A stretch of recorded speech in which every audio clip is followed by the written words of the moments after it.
Proverbios 21, 22. Si tienen sus Biblias, Proverbios 21, 22. Dice: el sabio conquista la ciudad de los fuertes y arrasa la fortaleza en que confían los fuertes.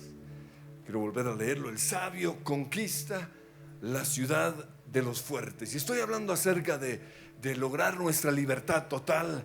Así que podríamos decir que el sabio conquista la ciudad de los demonios y arrasa la fortaleza en la cual ellos confían. Quiero hablar hoy acerca de las fortalezas demoníacas. Pero antes, yo quiero que usted se imagine una fortaleza. ¿Listos? Ahí con sus ojos cerrados.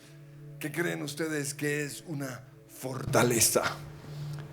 Es algo como un castillo o una ciudad rodeada por una muralla. Algo como las murallas de Cartagena o el castillo de San Felipe. ¿Listos? Ya pueden abrir sus ojos para ayudarles un poquito. Lo van a ver allí, una idea. Ahí está atrás mío. Esa es la fortaleza, ese es el castillo.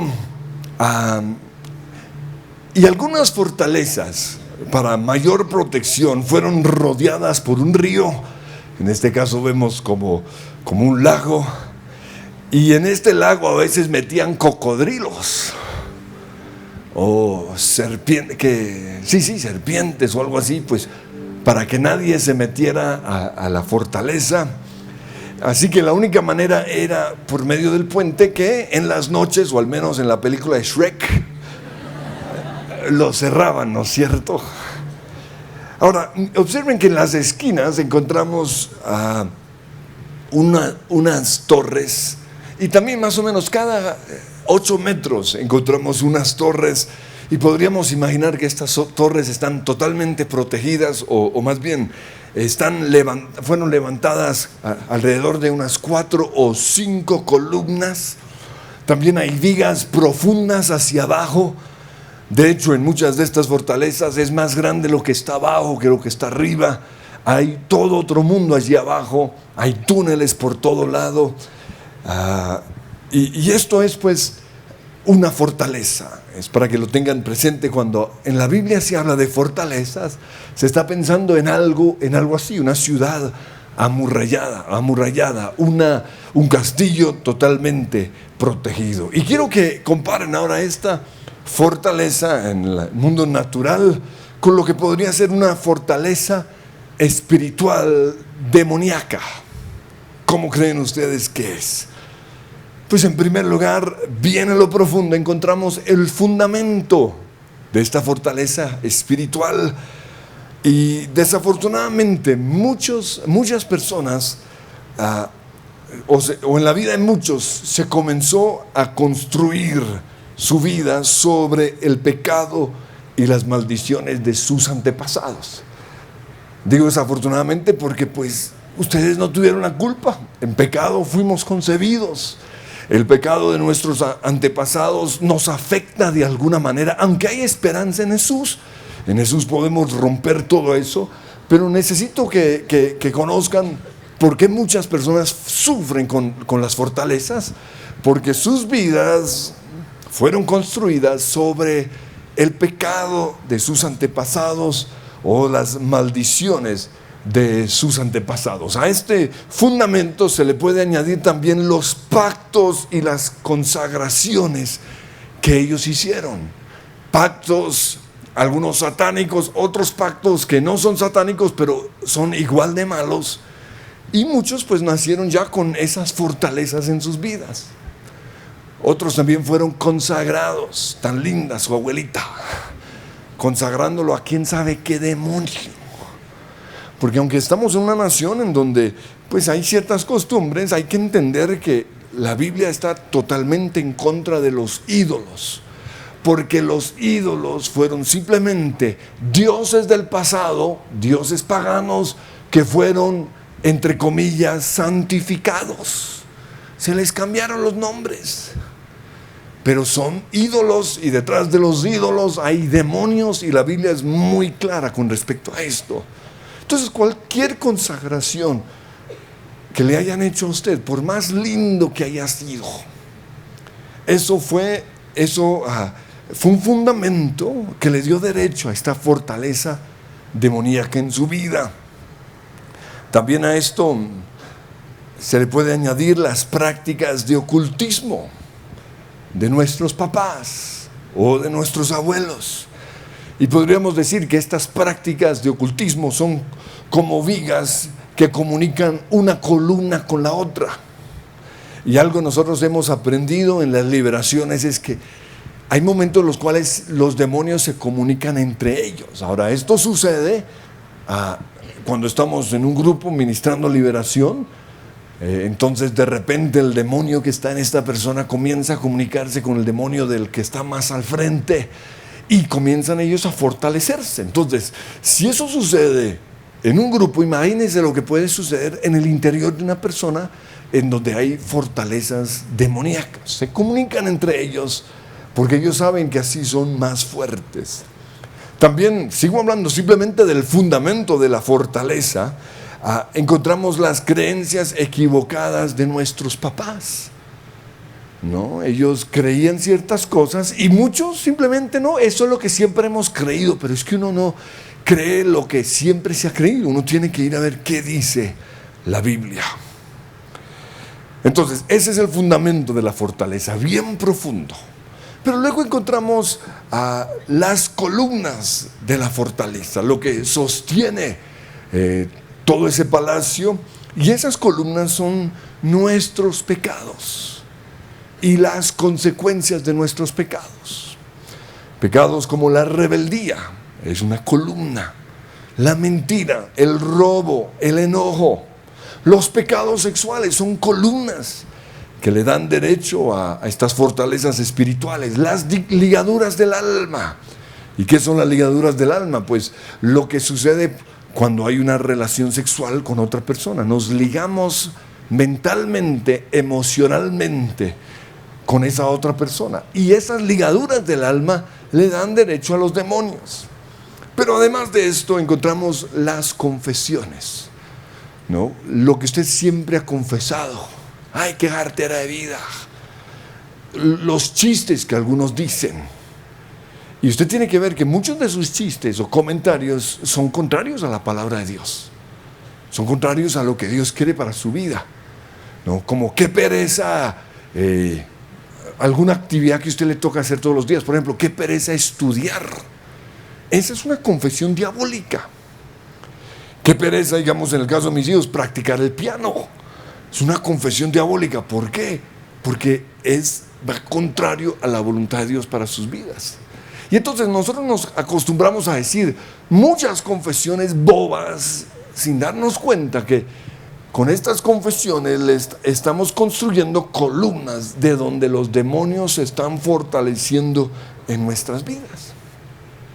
Pero luego encontramos el mortero entre las columnas. Y podríamos decir que ese mortero entre las columnas son las heridas emocionales que todos hemos tenido. El abandono de papá, el faltante de papá, la mamá que nos lastimó con su boca o que nos castigó injustamente, los noviazgos rotos, los matrimonios destrozados. Todas estas heridas son como un mortero entre una columna y la otra, que fortalecen aún más esta fortaleza espiritual demoníaca. Además de las heridas emocionales, encontramos las creencias equivocadas, que fue lo que les hablé hace 15 días. Las mentiras que creemos. Recuerden, todo se hará conforme has creído. Entonces no solamente tenemos las creencias equivocadas de nuestros papás, sino las mentiras que nosotros hemos creado, porque decimos algo como lo siguiente: es que la vida me enseñó a no confiar, es que la vida me enseñó a que hay que ser celoso, es que la vida me enseñó una cantidad de basura que la vida le enseñó, y basura que se ha convertido en un mortero que une a las columnas. Pero luego encontramos las rocas o los ladrillos. Y podríamos decir que estas rocas o estos ladrillos que encierran el palacio representan a los demonios que tienen derecho de estar en nosotros. Y estos demonios tienen derecho de estar en nosotros por todo lo que ya mencioné, ¿no? Por el fundamento de la fortaleza, por las columnas de la fortaleza, por el mortero. Y nosotros sabemos muy bien que para lograr nuestra libertad, en lugar de meternos a pelear con los demonios, lo mejor es ir a la raíz del problema, es ir a lo que le da derecho a los demonios a estar allí. Entonces, debido a todo esto, los demonios se han agrupado y se comunican entre ellos. Y ahí está la fuerza de los demonios, porque ellos son débiles. Ellos tienen que andar en patota, ¿no? A solas son débiles. Pero ¿por qué muchos luchan con los demonios? Precisamente por esto, porque se han unido entre ellos. Y algunos tienen 10, 20, 100, miles, legión de demonios. La Biblia nos habla de eso.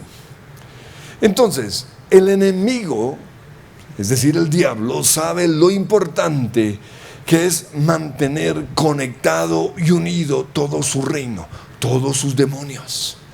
Porque él sabe lo que dijo Jesús en Lucas 4:17. Jesús dijo: todo reino dividido por una guerra civil está condenada al fracaso.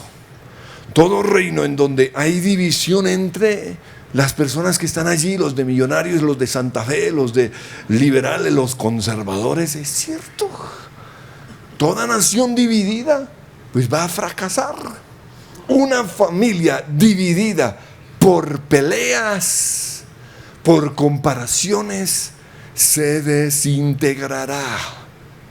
Y luego en el versículo 18 el Señor dice: si Satanás está dividido y pelea contra sí mismo, ¿cómo puede sobrevivir su reino? Entonces Satanás sabe esto, y por eso sus demonios, aunque son rebeldes, desobedientes, mentirosos, en cuestión de estrategia militar permanecen unidos. Y ahí está su fortaleza. Ahora, más adelante, en el versículo 21, el Señor dice: cuando un hombre fuerte como Satanás, leo en la Nueva Traducción Viviente, cuando un hombre fuerte como Satanás está armado y protege su palacio, ahí está su fortaleza, sus posesiones están seguras. Y por eso Satanás trabaja en todos nosotros desde antes de nacer. Porque Él quiere que cada uno de nosotros seamos su palacio, su lugar de morada. Y por eso Jesús dice ahí: no le den lugar al diablo. No hagan cosas que le dan derecho, no digan cosas que le dan derecho, no vean cosas, películas o lo que sea que le dan derecho al enemigo, porque Él quiere tomar posesión de cada uno de nosotros. Entonces, cuando un hombre fuerte como Satanás está armado y protege su palacio, sus posesiones están seguras, hasta que alguien aún más fuerte lo ataca, lo vence, le quita las armas y se lleva sus pertenencias. Y aquí se refiere totalmente a Jesús, que es el más fuerte. Pero ojo, no es suficiente con aceptar a Jesús como Señor y Salvador. Hay que hacer mucho más. Aquí nos habla de que el más poderoso, el que es más grande que Satanás, tiene que entrar, tiene que atacar al diablo, tiene que vencerlo, tiene que quitarle sus armas y tiene que llevar sus pertenencias. Y de eso se trata la liberación. De eso se trata la oración diaria que hacemos. Permitir que el Señor pueda meterse en cualquier área de nuestras vidas en donde Satanás se ha metido, que el Señor lo pueda atacar, lo pueda vencer, le quite sus armas y sus pertenencias. Entonces, para usted colaborar con el Señor, porque esto es un trabajo que hacemos con Jesús. No se trata solo de, ay Señor Jesús, entre. Allá está, eso es un barrial terrible. No. Usted invita a Jesús y usted empieza a trabajar con el Señor en todas esas fortalezas. Y si usted ya hizo los pasos para ser libres, o si usted está aplicando lo que he estado compartiendo últimamente, lo más seguro es que usted ha hecho lo siguiente. Si no, anote rápido. En primer lugar, usted ha identificado, confesado y cortado con los pecados generacionales. Hay que conocer el pasado. Y usted puede conocer el pasado generacional, ya sea por revelación, el Espíritu Santo se lo revela, o hablando con sus papás, hablando con sus abuelos. Yo he hecho eso. Yo quiero saber cualquier cosa en mi pasado por donde se pudo haber metido el enemigo. Entonces, al saberlo, no es para asustarme y decir, no, yo sí desgraciado aquí viviendo las maldiciones de mis antepasados. No. ¿Por qué? Porque Jesús se hizo maldición para liberarnos de las maldiciones. Pero para esto yo tengo que trabajar con el Señor en lograr mi libertad. Lo segundo que tengo que hacer, bueno, primero tiene que ver con los pecados generacionales. Porque en nosotros está la tendencia a copiar sin darnos cuenta lo que hicieron nuestros papás. El ADN de ellos está en nosotros. En algunas personas, cuando reciben a Jesús de manera inmediata, se rompe y súper. Pero en otros es necesario trabajar en romper. Ay, mi papá era terco, yo tengo que trabajar con eso. Mi papá era rebelde, tengo que trabajar con eso.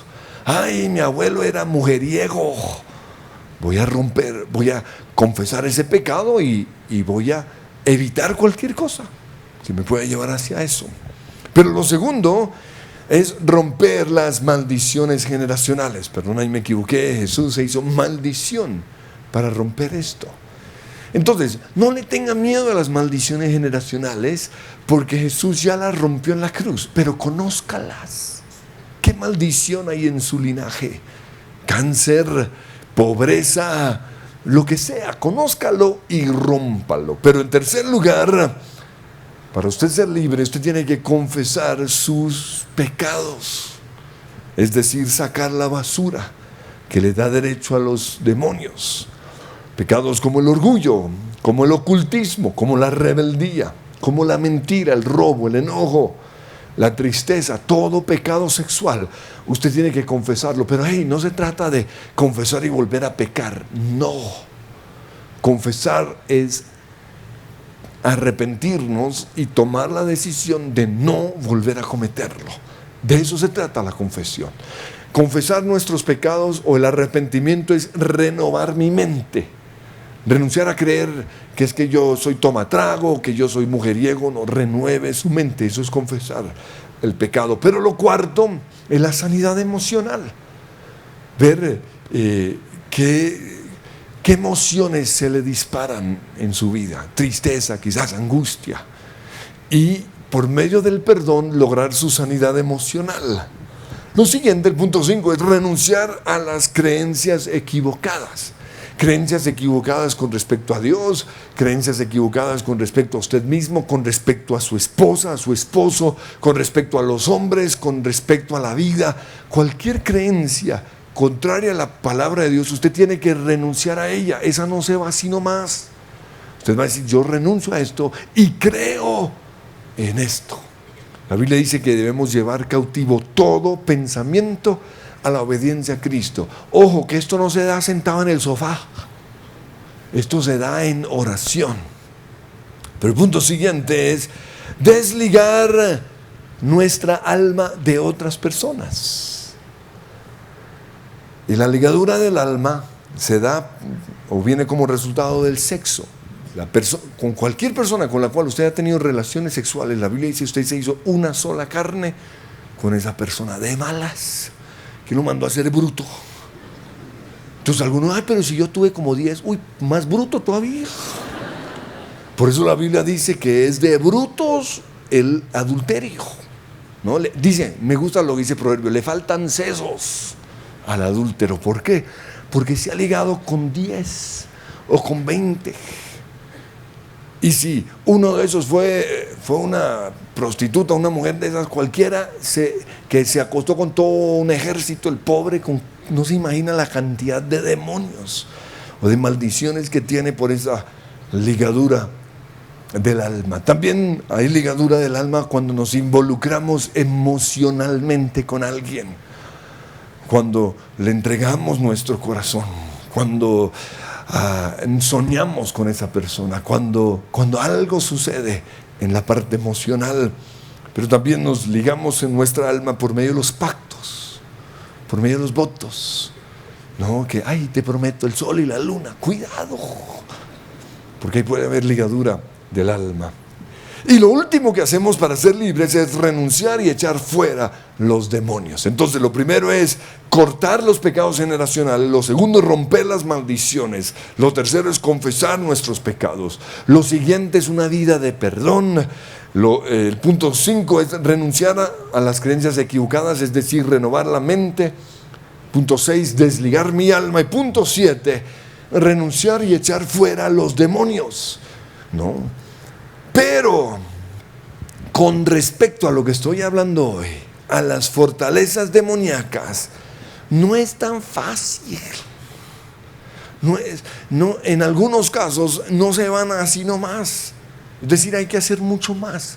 Este proceso normal de liberación solo trata a veces con la superficie, con lo externo, con lo que se ve. Y no logramos a veces llegar a las profundidades. Y la tarea hay que hacerla completa. Y precisamente debido a esto, usted conoce a muchos cristianos que de repente estaban floreciendo. Usted los veía metidos en la iglesia, usted los veía adorando al Señor, usted los veía con una pasión por Dios, hablando con todo el mundo acerca de Dios. Usted los vio hasta liderando. Algunos hasta llegaron a ser pastores y grandes hombres usados por Dios. Y de repente, ¡pum!, cayeron. Y usted dijo, ¿pero por qué? Porque nunca trabajó con las fortalezas demoníacas que estaban escondidas, que estaban en las profundidades. Solo trataron con lo que estaba en la superficie. Y es que los demonios son expertos en pasar desapercibidos. ¿No recuerdan lo que vimos? Ellos a veces le dicen a un demonio y todo bobo, oh, vaya, sacrifíquese usted, para que en la liberación nosotros no encontremos la raíz del problema. Entonces sacrifican ahí a los bobos. Entonces muchas veces en nuestras liberaciones no logramos sacar toda la basura. Y por eso muchos, después de tener ministerios grandes, de repente, adulterio, drogas, divorcio, robo, lo que pasó ahí en Pasto, abuso sexual. Porque no se está trabajando con la raíz del problema. Y aquí usted puede recordar nombres de personas. ¿Y este qué se hizo? Le pasó este. Los fariseos tuvieron ese mismo problema. Los religiosos, fundadores de sectas. Este loco que puso pancartas por todo lado que venía el Señor y quién sabe qué, quedó en ridículo. Porque nada de lo que dijo funcionó. Pero el problema es que la gente ya está tan atada por los demonios que no se dan cuenta. Pero muchos fundadores de sectas eran cristianos, eran hombres de Dios, pero que no hicieron el trabajo completo. Solo trabajaron con la superficie, no fueron a los cimientos. Y precisamente en la parábola del sembrador, el Señor nos habló de esta clase de cristianos, de los que trabajan solo con la capa de la tierra externa, la primera capa, pero no van a las profundidades. no rompen las piedras. Y son estas piedras las que impiden que un cristiano eche raíces. Y son estas raíces las que van a encontrar nuestros problemas profundos. El Señor dijo al respecto en Mateo 13:20, las semillas, es decir, la palabra de Dios, que cae sobre la tierra rocosa, representan a los que oyen el mensaje y de inmediato lo reciben con alegría. Pero como no tienen raíces profundas, como no hicieron un trabajo profundo, no permitieron que la palabra se metiera a lo profundo, no duraron mucho. Y tan pronto comienzan los problemas financieros, o se enferman, o son perseguidos por creer la palabra de Dios, dice aquí, caen. Entonces quiero dar unos ejemplos de lo que es solo trabajar con la superficie y no ir a las profundidades. El solo perdonar el presente, que es lo más fácil, ¿no? Lo que recuerdo, lo que me acabó de pasar ayer. Ahora, el problema con algunos es que ni siquiera perdonan el presente. Uno les dice, oye, perdona, y yo ya perdoné. Pero entonces, ¿por qué está reaccionando así? Porque es que se lo merece, es que eso no me lo vuelve a hacer. No ha perdonado. Yo creo que muchos no entienden lo que es perdón.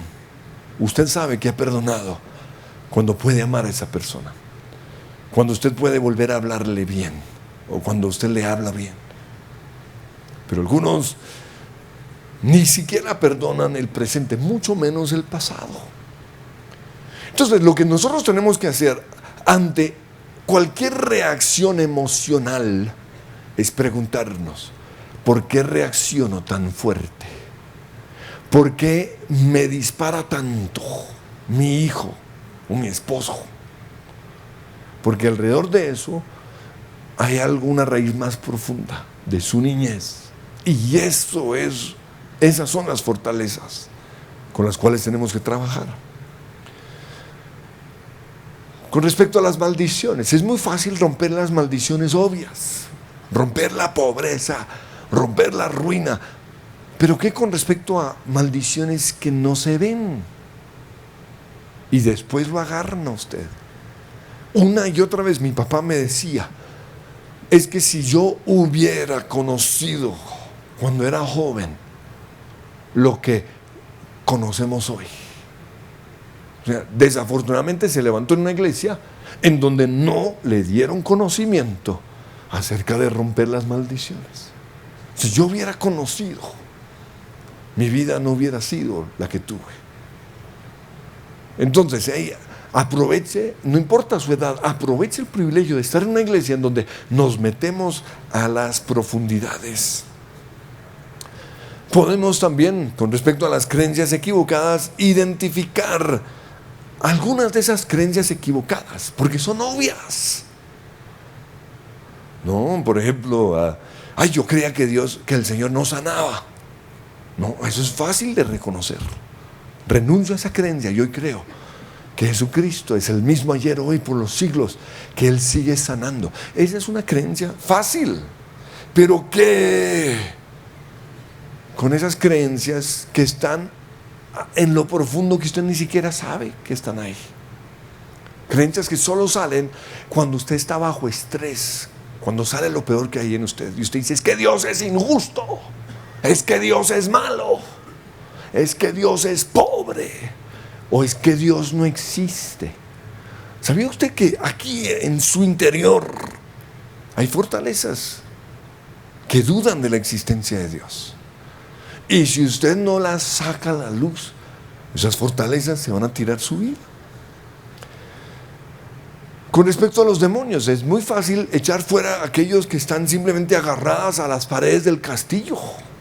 Son obvias. Pero ¿qué con respecto a las que están escondidas detrás de las paredes? O sea, entiendan que esas columnas que les mostré, muchas vigas están ahí totalmente escondidas. Y detrás de esas vigas están unos demonios impresionantes.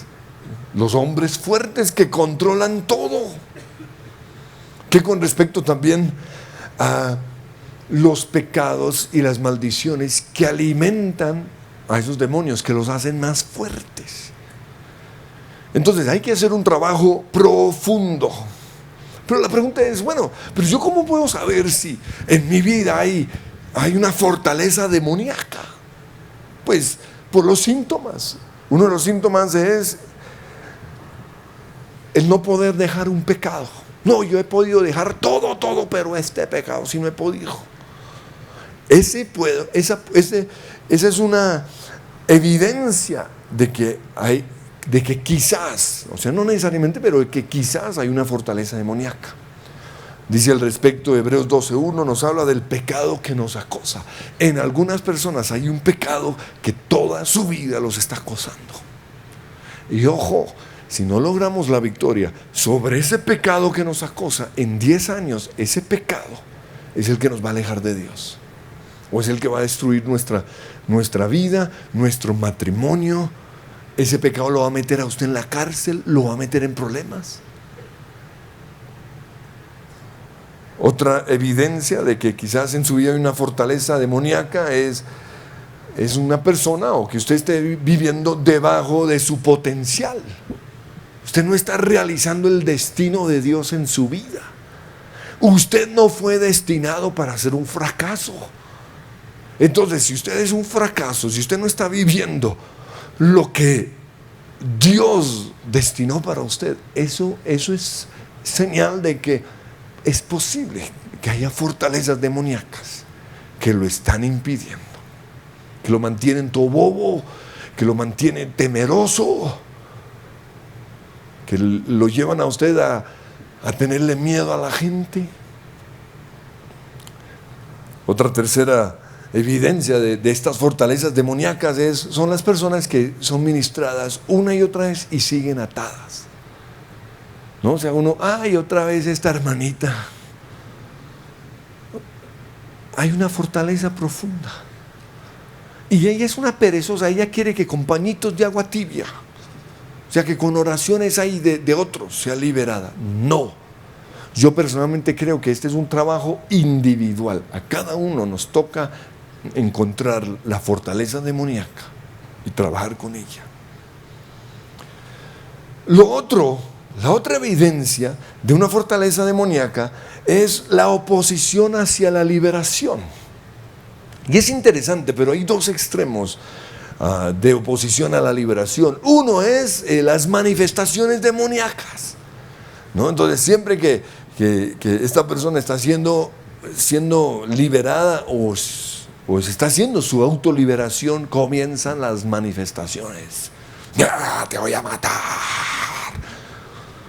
Eso es una evidencia de oposición. Pero el otro, este es el más sutil, y es la oposición pasiva, ¿no? Está la oposición visible, pero luego está la oposición pasiva, y es un desinterés. Otra vez ser ministrados. Yo no sé ustedes por qué hacen tanto eso, hija. Si yo fui ministrada cuando era niña. A mí me ministró el reverendo tal, no sé qué. Eso, qué mejor evidencia que esa. Un desinterés en la liberación. O en ser ministrados, en que nosotros nos metamos al rancho. Y entonces, usualmente este desinterés se manifiesta con sueño. Si usted está con sueño, ahí está. Dele hacia el marido y dígale, oiga, mijo, el sueño, el estar distraídos. ¿Usted en qué está pensando? Ojo, esa es la oposición a la liberación. El no creer que se necesite ser ministrado. Y yo hablo de eso porque yo no creía. Yo creía que todo el mundo necesitaba. Yo leía libros de liberación y me fascinaba. Pero yo pensaba que eso era para los endemoniados, no para mí. Y por eso hace 14 años ya, mi vida dio un giro impresionante. Y yo espero que lo dé en su vida. Y comenzó el momento en el cual dije, yo necesito tratar con mis asuntos. Yo soy un fariseo, yo tengo problemas. Y desde ese día hasta el día de hoy sigo trabajando con mis asuntos. O sea, eso no es que, no, eso acabó hace como 8 años, logré mi libertad total. No, Señor. La Biblia dice, aquel que comenzó la buena obra será fiel en terminarla. Todos los días Dios sigue tratando con nosotros. Pero si usted es de los que yo no necesito, usted tiene una fortaleza. Esa es señal de fortaleza. Y la otra evidencia de una fortaleza demoníaca es que no logran mantener su libertad. Entonces ahora la pregunta, ya terminando, dice, pero listo, ¿cómo logro mi liberación? Pues cada batalla se pelea de manera diferente. Yo no puedo decirles el 1, 2 y 3 para lograr su liberación de su fortaleza espiritual. No, cada uno de nosotros tiene que descubrir la estrategia de guerra que Dios va a usar en nuestro caso. Usted tiene que oír la voz de su capitán, que es el Espíritu Santo. Ahora, lo increíble es esto, que ya, si usted ha hecho los pasos, usted ya trabajó con los demonios en la superficie. Ahora a usted le toca, junto con el Espíritu Santo, ir a las profundidades. Y al respecto dice 2 Corintios 10 del 3 al 5 en la Nueva Traducción Viviente, y hago un poquito una paráfrasis de esto. Dice, somos humanos, pero no luchamos como lo hacen los humanos. O sea, el método no es un método aceptado por la mente humana. La estrategia que Dios usa, y ahí vienen las complicaciones para algunos. No es algo así como muy entendible, como de mucho razonamiento. Dice, porque usamos las armas poderosas de Dios y no las del mundo. Y estas son armas que usamos para derribar las fortalezas del razonamiento humano y para destruir los argumentos falsos. Y destruimos todo obstáculo de arrogancia que nos impide conocer a Dios, y capturamos los pensamientos rebeldes y nos obligamos a obedecer a Cristo. Entonces observen en estos 3 versículos lo siguiente. En primer lugar, el campo de batalla es la mente. Aquí donde están todas nuestras creencias equivocadas. Pero ¿cuáles son las municiones que usa el diablo?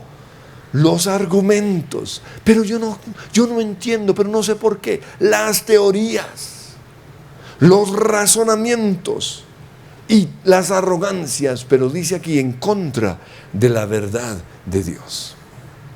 Pero luego, el propósito de la guerra es saber con quién estamos de acuerdo, con quién hemos hecho pacto, o en otras palabras, con quién hemos firmado un contrato.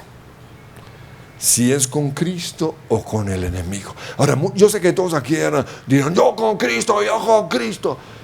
Pero no siempre. Sus confesiones a veces nos muestran que no. Usted hizo un pacto con la enfermedad. Usted hizo un pacto con la tristeza. Usted hizo un pacto con el adulterio. Entonces, este es el propósito de esta guerra. Satanás quiere ver con quién ha hecho usted pacto.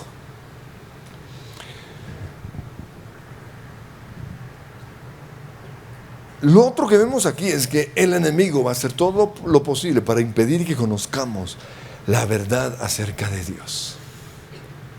Entonces, aquí nos habla de las armas espirituales. Su función es encontrar que Dios le revele las armas. Ahora, mientras Él le revela de qué manera usted va a lograr su libertad, siga con los pasos que hemos dado aquí. Repítalas una y otra vez. El Señor dice, de cierto os digo. Por eso venimos a la oración, o por eso oramos en nuestras casas, para mantener nuestra libertad, todo lo que les mencioné al comienzo. Pero ¿cuáles son las armas poderosas de Dios? Pues en la Biblia encontramos unos ejemplos de las estrategias que Dios usó para derribar fortalezas, y quiero verlas rápidamente. En primer lugar está la fortaleza de Jericó, los muros que rodeaban a Jericó. En este caso, y eso es para que se den cuenta que cada vez Dios operaba de manera diferente, en este caso el Señor les ordenó marchar en silencio durante 6 días alrededor de los muros. Pero también el Señor en este caso puso al ejército al frente. Luego puso los cantantes, los cantores, el grupo de alabanza. Y luego seguía el arca del pacto y detrás venía la gente, en este caso. El último día tenían que darle 7 vueltas en silencio. Y cuando las trompetas sonaban, tenían que dar un grito de victoria. El capítulo siguiente, ahí en Éxodo, vemos la victoria sobre la fortaleza de Jaí, ¿o no? 3 capítulos después. Y ojo con cuál fue la estrategia para esta victoria. Lo primero era sacar al anatema. Lo primero es sacar del campamento el pecado. Y ya cuando habían sacado el pecado, el Señor les dio una estrategia de guerra. Una estrategia de guerra en la dimensión natural que confundió al enemigo. Gedeón conquistó a los madianitas y a los amalecitas, un ejército de miles y miles y miles. ¿Y lo hizo con qué? Con 300 personas. Porque no son armas naturales. Dios hace cosas locas a veces. Pero por eso usted tiene que oír a Dios usted mismo. Porque si yo le digo, haga cualquier locura esta, usted dirá, no, Señor. Pero cuando Dios le dice, bueno. ¿Y sabe qué usaron? ¿Cuáles fueron las armas? Las mandaron con cántaros, trompetas y antorchas. Se salían cada uno con su cántaro de aguapanela. Trompetas y antorchas. ¿Y qué hicieron? Dentro del cántaro estaban las antorchas. Y cuando sonó la trompeta, rompieron las antorchas. Rompieron los cántaros y vieron todo el ejército esas antorchas y se asustaron. Y dice la Biblia, empezaron a pelear entre ellos. Lo mismo sucedió en la guerra de Josafat. Lo primero fue el ayuno, lo segundo, arrepentimiento, lo tercero, y en esta ocasión no mandaron al ejército al frente, sino a los cantantes. Imagínense, con sus guitarras, que ellos que saben de guerra. Mire, Juan Muñoz ahí que sabe de guerra. Los mandaron a la guerra y a cantar, y lo único que hicieron fue atacar. Y dice en 2 Crónicas 20:23 que el ejército, los enemigos, entre ellos se atacaron y se mataron unos a otros. Pero la última fortaleza que quiero ver es se me fue el tiempo, es la de Jebú, la fortaleza de Jebús. Y esto está en 1 Crónicas 11:5. Y dice aquí, ojo, me encanta en la traducción que creo que la Nueva Traducción Viviente, dice el pueblo de Jebús. Y quiero que piensen, los demonios se mofaba de David, se mofaban y decían, así no se ríen los demonios, no. Bueno, me falta ver más películas. Y decían, jamás entrarás aquí. Pero ¿qué sucedió? David tomó la fortaleza de Sión, la que ahora se llama Ciudad de David, el monte de Sión, el lugar de su presencia. Entonces, ojo, ya he hablado de la fortaleza demoníaca. Quiero terminar con la fortaleza de Dios, porque Dios es nuestro castillo fuerte. Precisamente alrededor del Salmo 46, Martín Lutero escribió un himno impresionante llamado Castillo fuerte es nuestro Dios. Y quiero que lo oigan. Pueden cerrar sus ojos en este momento y lo van a apropiar para ustedes, porque vamos hoy a destruir esas fortalezas demoníacas, pero con alabanza, con adoración. Y dice, Dios es nuestro refugio y nuestra fuerza. Siempre está dispuesto a ayudar en tiempos de dificultad. Por lo tanto, no temeremos cuando vengan terremotos y las montañas se derrumben en el mar, que rujan los océanos y hagan espuma, que tiemblen las montañas mientras suben las aguas. Un río trae gozo a la ciudad de nuestro Dios. Imagínense un río rodeándonos, el hogar sagrado del Altísimo, y es Dios. Y yo quiero que ustedes vean esa fortaleza en su interior. Esa ciudad está en su interior y es Dios el que habita en esa ciudad. Y no puede ser destruida. Ustedes no pueden ser destruidos en cuanto despunte el día, porque Dios la protegerá. Las naciones a nuestro alrededor se encuentran en un caos y los reinos se desmoronan. Y en ese momento la voz de Dios truena y la tierra se derrite. El Señor de los ejércitos está entre nosotros. El Dios de Israel es nuestra fortaleza. Vengan, vean las obras gloriosas del Señor. Miren cómo trae destrucción sobre el mundo. Él hace cesar las guerras, quiebra el arco y rompe la lanza y quema con fuego los escudos. Quédense quietos y sepan que yo soy Dios. Toda nación me honrará. Seré honrado en el mundo entero. El Señor de los ejércitos celestiales está entre nosotros. El Dios de Israel es nuestra fortaleza.